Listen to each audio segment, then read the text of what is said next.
Bonjour à tous, aujourd'hui on va parler de la conversion analogique numérique. Donc analogique c'est ce symbole-là, le numérique c'est ce symbole-là, en MicroPython sur un ESP32. Donc en utilisant bien sûr Tony IDE. Alors déjà il faut aller dans MicroPython, vous allez dans référence rapide ou quick référence de ESP32. À ce moment-là, vous allez tomber sur cette documentation-là. Là j'ai mis en français mais elle existe bien sûr au départ en anglais. Alors, on précise qu'on peut utiliser que les broches 32 à 39. C'est-à-dire qu'il y a un certain nombre de broches que vous pouvez utiliser, toutes les autres, vous ne pouvez pas les utiliser. Alors ça, c'est vrai. Alors, ça peut paraître étrange parce qu'en C, c'est pas le cas. En C, on peut en utiliser beaucoup plus. En fait, il y a deux convertisseurs dans un ESP32. Et le convertisseur 1 s'occupe des broches 32 à 39. C'est celui-là qui a été implanté en MicroPython. L'ADC numéro 2 est donc non implanté. D'accord? Donc, il concerne toutes les autres broches. Ben, il n'est pas implanté. Voilà, pas de chance. Ensuite, on vous dit, c'est un peu plus tordu aussi, qu'on travaille toujours entre 0 et 1 volt. Ok, ça c'est toujours vrai, sauf que c'est pas 1 volt, c'est 1,1 volt en moyenne. D'accord? On verra que ça pose quelques petits ennuis. Et que par défaut, on est sur 1 volt et sur 12 bits. Bon, ça ok. Voilà. Alors, qu'est-ce qu'il y a comme commande? Eh ben, si vous regardez, hein, je mets le 0 volt sur le GND, je rentre mon signal sur une des broches. Ici, c'est la broche 35, on s'en fiche. C'est compris entre ça et ça. Voilà. J'ai de toute façon pas beaucoup disponible sur cette carte-là. Hein. J'ai 32, 33, 34 et 35. Voilà. Alors, ici, il suffit de créer un composant ADC égale ADC pin du numéro. Vous avez. Et voilà, c'est fait. Et pour lire, ADC read. Terminé. C'est fait. Ça lit la valeur. Alors, la vitesse, je ne sais pas trop. Hein. Par contre, vous avez deux paramètres. Atténuation et largeur. Alors largeur, c'est la résolution. L'atténuation, on va le voir, c'est en fonction du signal d'entrée qui arrive. Alors commençons par la largeur, c'est très simple. La largeur, normalement, si vous avez l'habitude de travailler avec des ESP32, même si vous avez l'habitude de travailler avec n'importe quel type de composant, finalement, en numérique, vous savez ce que ça veut dire. Donc on parlera de valeurs sur 9 bits, sur 10 bits, 11 bits ou 12 bits. Par défaut, on est en 12 bits. Qu'est-ce que ça signifie? Quand on est sur 9 bits, vous voyez, on a de 0 à 8. Hein.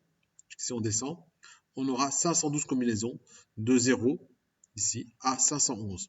D'accord? Donc la valeur maximum, ce sera 511, la valeur minimum, ce sera 0. Et donc on va travailler sur cette valeur-là, sachant toujours que notre signal varie entre 0 et 1 volt. D'accord? Ensuite, on continue. Si on a 10 bits, et on a 1024, enfin 1024 combinaisons. 11 bits, on est à 2048 combinaisons, donc de 0 à 2047. Et puis 12 bits, on est, si je descends un petit peu, de 0 à 4095, 4096 combinaisons.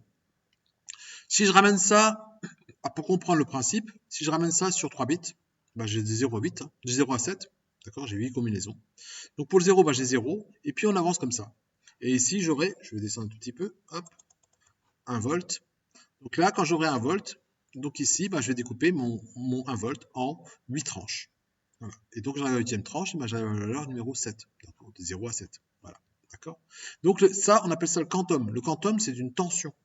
D'accord. C'est la valeur de la plage de conversion divisée par le nombre de combinaisons. Alors évidemment, plus on va avoir de combinaisons, plus le quantum sera petit, donc plus on sera précis. D'accord. Petit rappel, on est 1 volt, on a 4095. La valeur maximum, c'est 4095 par défaut. Si on a 0,3 volts, combien on obtient? On fait le produit en croix. 0,3 fois 4095 divisé par 1, ce qui ne sert pas à grand chose. Donc on obtient 1228. Voilà. Donc la conversion, elle est faite là-dessus. D'accord? Par défaut, sur 12 bits, on a de 0 à 4095, hein, je le rappelle, mais c'est très important parce que c'est ce qu'on va utiliser finalement. Après, on pourra réduire la résolution. Hein. Ensuite, continuons. La partie atténuation, c'est un peu plus délicat. Alors, vous avez 4 types d'atténuation. Le 0 dB, le 2 dB, le 6 dB et le 11 dB. Alors attention, ça c'est des valeurs théoriques. Vous voyez qu'on nous dit que pour le 0 dB, la tension d'entrée peut atteindre 1 volt. En réalité, c'est un petit peu différent. Pour les 2 et 6 dB, moi je n'utilise pas parce que 1,34 volts, j'ai jamais. Hein. Et puis 2 volts, j'utilise non plus jamais parce que ça ne me sert jamais. Moi je prends toujours tension d'alimentation. Et ici, on précise que la tension d'entrée ne doit pas être 3,6 volts. Alors imaginons qu'on soit en 3,6 volts, comme c'est indiqué, bêtement. À ce moment-là, ça veut dire que pour 3,6 volts, on a 4095. Pour 0,3 volts, on va faire 0,3 fois 4095 divisé par 3,6. C'est produit en croix. Hein. J'obtiens 341. Alors, je vous ai mis un petit virage dangereux parce qu'on va voir que c'est pas tout à fait vrai. Il va falloir faire très attention à ça. C'est loin d'être vrai. Alors, si on regarde le quantum, c'est la tension qu'on peut avoir divisée par la résolution. Donc le quantum ici, ben, on a le quantum la situation la plus défavorable, on a 1,9 millivolts, ce qui n'est déjà pas beaucoup grand-chose. Et dans le cas le plus défavorable ici, on sera à 0,8 un peu millivolts. Donc c'est pas non plus énorme. D'accord? Donc ça permet quand même de convertir correctement. Surtout que la plupart des applications que nous on fait en STI 2D ou en SI, c'est rentrer un potentiomètre, une valeur comme ça, à convertir.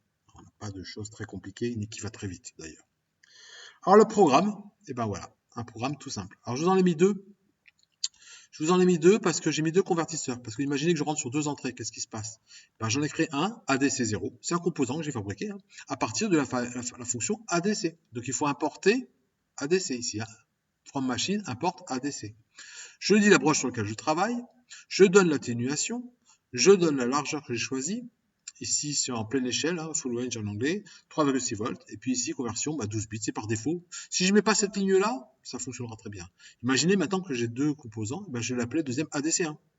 J'ai un troisième ADC2, etc. Vous les appelez comme vous voulez. Mais c'est toujours un ADC ici. D'accord? C'est ici qu'on a défini ce que c'est comme composant. Et une fois qu'on a ça, on sait qu'on a ADC0 et ADC1, on pourra lire les valeurs. Par exemple, je vais mettre dans la valeur 0, je vais mettre la valeur de ADC0 en lecture. Et quand je veux lire le 1, ADC1 en lecture, etc. Voilà. C'est aussi simple que ça. Donc moi, j'utilise pour faire des petits joysticks comme ça pour piloter, d'accord, des petits robots. Petit détail maintenant. Alors, on va continuer. C'est là qu'on va un peu se complexifier un peu les choses, mais pas grand-chose, vous allez voir. Déjà, on voit qu'il y a, quand on fait des mesures en permanence, ça c'est donné par doc constructeur que vous avez ici. Le lien est donné ici, c'est la doc vraiment de SP32, d'Expressive. Donc vous regardez, vous verrez que vous avez des départitions assez grandes. Vous voyez, ça change dans tous les sens, ça part dans tous les sens.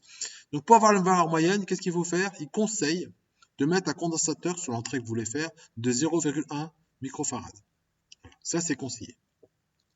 Or, moi, en pratique, je le fais pas, mais parce que je vous l'ai dit, les potentiomètres, on n'est pas, si je suis après, voilà, on pilote, on sait même pas exactement combien il y a de réglages on a, donc c'est pas pour faire la précision, mais sachez qu'il faut faire ça. Une deuxième solution, et ça, par contre, parfois c'est utile, c'est faire du multi-échantillonnage. Je fais 10 mesures et je fais la moyenne de mes 10 mesures. Ça, c'est déjà plus malin. Alors moi, je fais souvent ça. Voilà. D'accord. Même pour des potentiomètres, je le fais.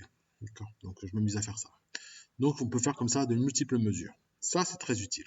Et puis, il y a quelque chose de très important. Alors, l'échantillonnage, alors voilà, il y a l'étalonnage qui va être à faire. Alors attention, et ça c'est un vrai problème. C'est précisé en documentation qu'on travaille entre 0 et 1 volt, mais en pratique, non. Parce que en C, on vous dit bien que la valeur peut varier entre 1 volt, attention de référence, et 1,2 volts, ou 1200 millivolts. Vous voyez que c'est entre les deux. 1100, c'est plus juste. D'accord? Et il faut faire des mesures. Et donc, en fait, les ESP32 sont calibrés en usine. Ils ne sont pas tous calibrés, il faut les demander calibrés. Mais si s'ils sont calibrés, vous avez une variable qui s'appelle ifuse, qui donne la vraie tension référence du composant que vous aurez en main. Elle change en fonction de chaque composant que vous allez prendre. D'accord? Donc, ça veut dire quoi? Ça veut dire qu'il faut faire attention quand vous faites des mesures. Donc, moi, j'ai mis une atténuation de 0 dB. Regardez ce qui se passe. Quand on est à 0 dB, on travaille entre 0 et 1 volt, logiquement. On n'est pas à 0. On est un peu plus que 0. Et on n'est pas non plus à 1 volt. Enfin, ici, c'était le cas pour 2 volts. Ici, on n'est pas non plus à 2 volts, vous voyez, on est plus bas. Un vrai mystère. Conclusion, vous ne pouvez pas faire une mesure en disant que ça va de 0 à 2. C'est faux. Il ne faut pas linéariser comme ça. Vous êtes obligé de dire, en réalité, je travaille entre eux. J'ai fait des mesures. Donc là, je vous impose on impose à mes élèves de faire des mesures. Je dis, tant que tu vois à 0, tu regardes ta mesure et tu augmentes ta tension jusqu'à que ça change de 0, ça passe à 1. Et donc là, j'ai fait une petite mesure rapide. Donc là, on a 70 millivolts et jusqu'à 1,750 alors qu'on devrait être à 2. Ici, j'ai refait la même chose. C'était 70 millivolts. De l'autre côté, 1,04 et pas 1. Et en atténuation 11 dB, alors là, c'est le plus surprenant. C'est entre 0 et 3,6 logiquement. Mais moi, j'étais entre 120 et 3,150. Ok, un gros écart là. Donc, attention, il faut se méfier un peu de ça. C'est ça la vraie difficulté. Donc, ce que je conseille à mes élèves, ce que je conseille en général, c'est vous installez votre système et puis vous faites des mesures si vous voulez avoir la précision. Dans quelle plage vous pourrez travailler? Toutes les autres plages, vous ne pouvez pas travailler. Ce sera forcément plafonné ou en tout cas limité. D'accord? Vous avez une doc très sophistiquée sur ce site-là, USAM, qui donne des informations sur la DC, qui permet le calibrage. Très honnêtement, en SI2D ou en SI, on s'en sert pas. Alors, ça ne sert à rien du tout. Enfin, j'ai fait des essais, j'ai un VRF qui vaut. Alors, en utilisant l'application qui est ici, ce qui est proposé, un point pi là, j'ai découvert sur mon composant que j'avais un VRF de 1,128 mV. Voilà. Oh, tiens, étonnant, mais c'est cette valeur-là. D'accord? Bon. C'est à savoir quoi. Voilà, à quoi ça vous sert. Je ne sais pas trop s'il faut rentrer dans ces détails-là. Pour moi, c'est peu utile. Par contre, je vais vous donner une autre application. Et ben, si on veut mesurer une tension d'une batterie. Alors moi, j'en ai besoin de ce genre de choses. C'est un exemple d'application que je fais avec mes élèves. Déjà, une batterie, on rentre pas, on va ici rentrer en 12 volts.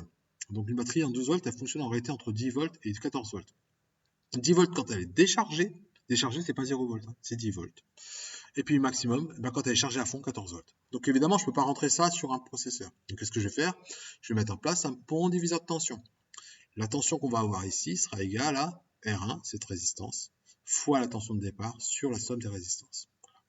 Et je vais m'arranger pour que ça, la tension VE, ne dépasse jamais la tension maximum que j'avais prévue ici, c'est 3,150 mV. Enfin, voilà, 3 volts,150 mV.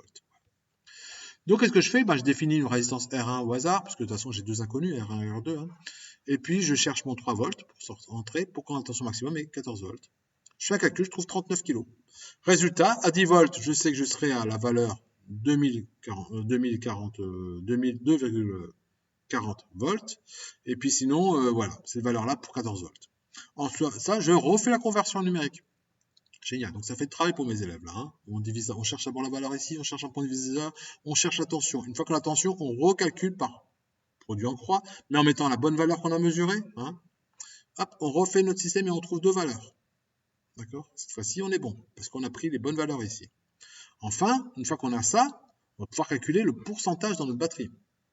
Et là, encore une fois, ça se recomplique. Pourquoi? Parce qu'une batterie de 14 volts, elle est là, quand elle est chargée, et quand elle est déchargée à 10 volts. Mais la courbe, elle n'est pas droite. Donc, du coup, ça fait un deuxième problème pour mes élèves. Résultat, il faut travailler sur 3 parties. Donc moi, j'ai choisi de me dire, voilà, regardez surtout dans la partie 90%, 10%. Si vous mettez une droite, vous serez tout le temps à 50%, votre batterie sera tout le temps chargée à 50%, parce que la majorité du temps, ça se passe dans cette petite zone-là, qui est très plate finalement. Donc vous ne pouvez pas faire ça.